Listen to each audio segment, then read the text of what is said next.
They called the country Al-Andalus. This is an Arabic word, and it means something to the effect of to become green at the end of summer.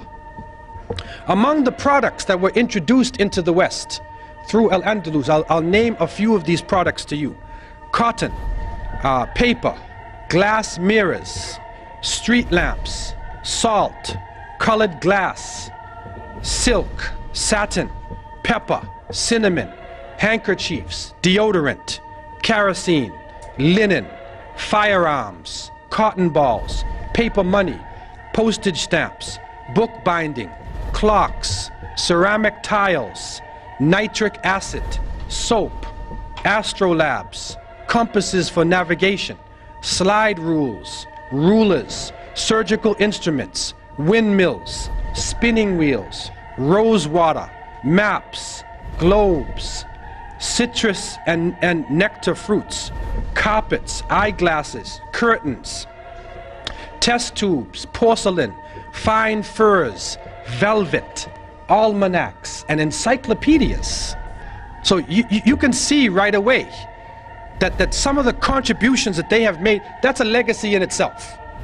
Because we are benefiting from this, and I can go on with the different aspects of culture that the Muslims developed in that part of the world and other parts of the Muslim world, and they made it in such a way that it was usable for Western society, and it helped Europe to come out of the Dark Ages. Things had really fallen and Europe was not central to the world anymore.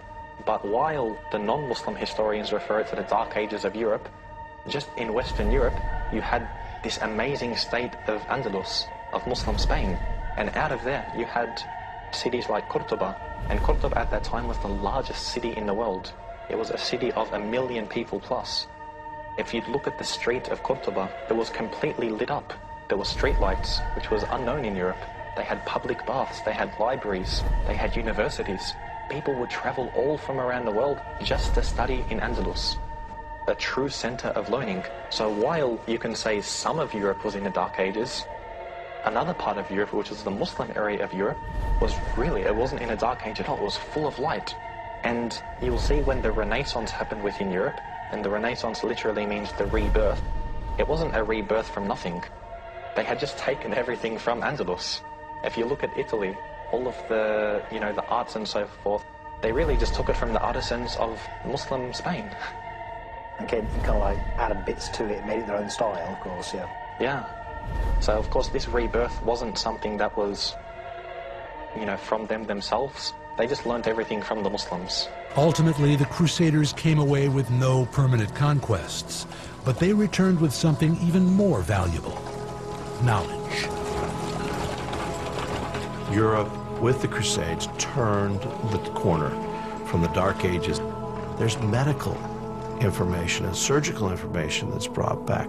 Books are brought back, languages are brought back, everything is brought back. So the Crusades really do change Europe in a way that we have not seen before. Europe was on the verge of one of the most productive and creative periods of its entire history. Things like the great Gothic cathedrals, the universities, the law courts and legal systems, all of those were created. So following this long period of darkness, there came a tremendous explosion of really brilliant cultural achievements.